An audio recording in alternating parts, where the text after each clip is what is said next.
Hi BookTube, it's Connie. I have to do this video over again because somehow I accidentally had it on time-lapse instead of video, and yeah, so I can't put that down.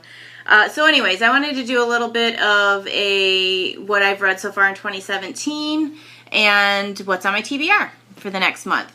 So, I'm not sure what book I read first, but I've got a couple books here that I've read so far. The Cellar. It's a YA book, and it says, for months, Summer is trapped in a cellar with the man who took her and 3 other girls, Rose, Poppy, and Violet, his perfect, pure flowers, his family, but flowers can't survive long, cut off from the sun, and time is running out. This was a pretty good book. It was YA, really simplistic writing, but it's a quick read. It was entertaining. You know, I can't say much more than that. I thought the subject matter, I don't know, I guess I'd probably like to maybe find an adult book that would go a little bit more in depth with this subject matter. I think someone like Wally Lamb should write a book about this, this sort of thing. But, you know, it's a good book. It's an easy read. It's a quick read. Again, I think I mentioned in one of my other videos, another booktuber had mentioned this. Getting the audiobook and following along in the regular book with the audiobook, I've really been enjoying doing that, and I did that with this. The narrator on the audiobook, I wasn't all that thrilled with her. But it was a good, quick read. I enjoyed it. So I think I gave it like 3 or 4 stars. Another book that I've read, which a lot of people on BookTube talk about, The Red Queen. Again, another YA book. You know, one of my favorite YA trilogies is The Hunger Games. So I compare all other books to The Hunger Games. I liked this book. I liked the concept of it. There was just something missing for me in this. I will probably read the second book and see if maybe, again, I listened to the audiobook while I read and followed along in the book for most of it. And I didn't particularly care for the narrator of this book, but, and that might be what it was. She didn't do a great job bringing the character to life. But I think I gave it 3 stars. You know, it was a quick read, it was entertaining, and I'll probably check out the second book. Now, a book that I did really like, I just finished it yesterday, and it's called The Winter People. It's by Jennifer McMahon. This book, it's got a trope that, you know, and I haven't read a book like this in a long time. I used to read John Saul books, and all of his books were like, 100 years ago, a child died, and now in present day, the people who've moved into the house are dealing with a ghost. So, but this one, it has like 2 different storylines. One is what happened back in the early 1900s, and then the other follows the present day and the people who are living in their house. But it basically is described, West Hall, Vermont has always been a town of strange disappearances and old legends. The most mysterious is that of Sarah Harrison Shea, who in 1908 was found dead in the field behind her house just months after the tragic death of her daughter. Now in the present day, 19-year-old Ruthie lives in Sarah's farmhouse, and her mother, Alice, and her younger sister, Fawn. Alice has always insisted that they live off the grid, a decision that has weighty consequences when Ruthie wakes up one morning and finds that Alice has vanished. In her search for clues, she is startled to uncover a copy of Sarah Harrison Shea's diary hidden beneath the floorboards of her mother's bedroom. As Ruthie gets sucked into the historical mystery, she discovers that she's not the only person looking for someone they've lost, but she may be the only one who can stop history from repeating itself. I actually really liked this book. It was a quick read. I'll definitely read more from this Jennifer McMahon. I'll pick up another one of her books. I think I gave it 4 stars. Another book that I read, and I don't have a copy of it, I just read it for my book club last night, is The Wangs versus the World. Now, that is about a Chinese-American family who go through a financial crisis back in 2000. It takes place in 2008. And they do this a cross-country road trip. And again, it's a Chinese-American family. The father had come over from Taiwan. He had been born in in China, and then had to leave China and move to Taiwan, and then from Taiwan he came to the United States. So I was the only one in my book club that liked this book. But again, like I said, I've been listening to the audiobooks and following along in the regular book with it. The narrator of this book was fantastic.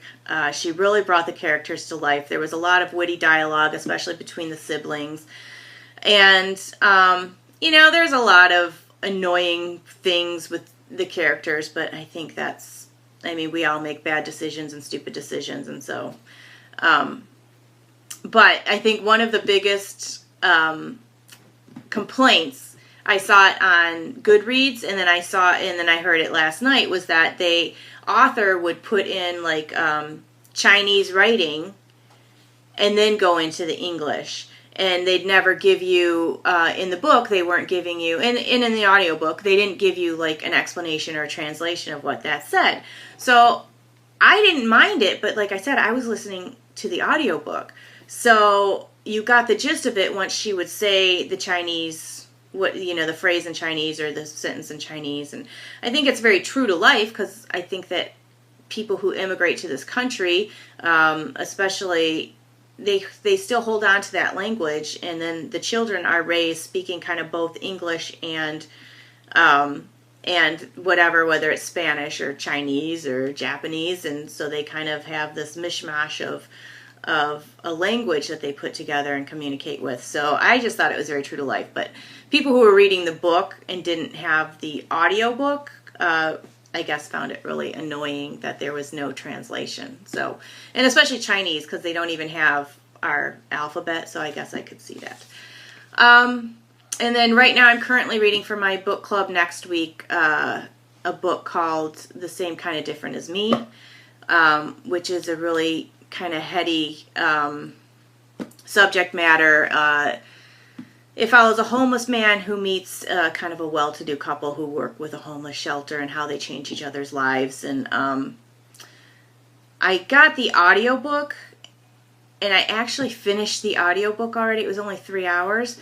I was really disappointed that the audiobook does not follow the book. So there was a large portion of the book that was not included in the audiobook.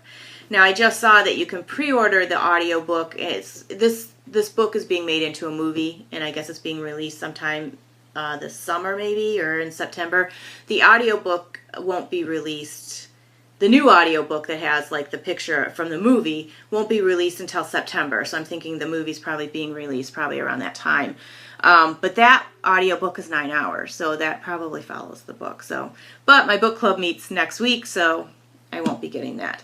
But again, I'll go through and read the rest of the book and just kind of skim over the parts that were already included in the audiobook and see what I missed. On to my TBR. Gemini. I really, really enjoyed Illuminae. I have had a little bit of a hard time getting into this one. I don't know, I'm just not feeling it with the new people who are in here, but I love the way that these books are written, that it's like the whisper net, and it's reports and all these things that are put together, and briefing notes, and then things out of, drawings out of a journal. So I really enjoy this, and I got the audiobook, so I'm interested to kind of read along, listen to the audiobook and read along in this. Also, what I found interesting with Gemini from Illuminae, I thought we would be following the same protagonists from Illuminae, but you're not. It's happening, instead of it's something that's happening after that, it's what happened at the same time as Illuminae, but to other protagonists or to other people in the book. So I'm interested to follow that. Another one that I am reading and listening to is Khaled Hosseini, and the Mountains Echoed. He wrote one of my favorite books, The Kite Runner, And I read A Thousand Splendid Suns, but I think I read it too close to The Kite Runner, and they're kind of similar. So I didn't enjoy A Thousand Splendid Suns as much, but it's been several years now since I read it, and that is a book that I definitely want to reread this year, and also probably listen to the audiobook with it. But I'm listening to the audiobook and going to be following along with this, so that's definitely on my TBR for this month. Somebody on BookTube mentioned this, The Glorious Heresies. I have absolutely no idea what this book is about, but they raved about it.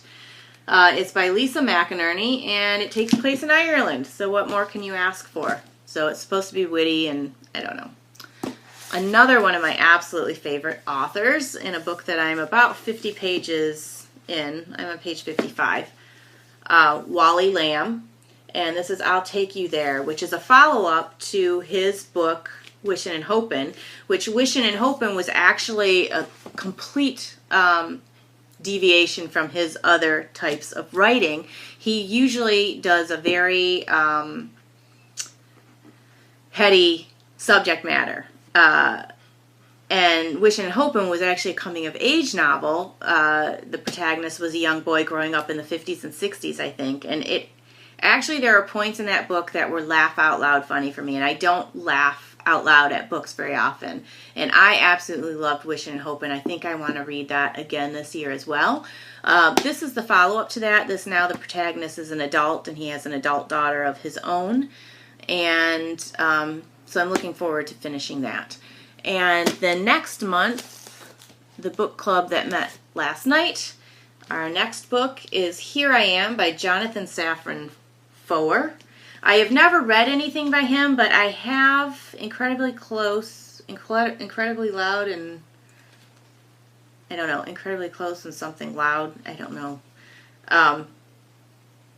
I have that. I've had that on my Kindle for years, and I've just never gotten around to reading it, so I'm interested to read that. But this is also for my book club. So that is on my TBR for March. And Pebbles, we're not gonna, okay, well, she wanted to be in the video. Okay, so anyways, that's what I've read so far in 2017. I think I got everything, and what's on my TBR. So I'll talk to you later. Bye.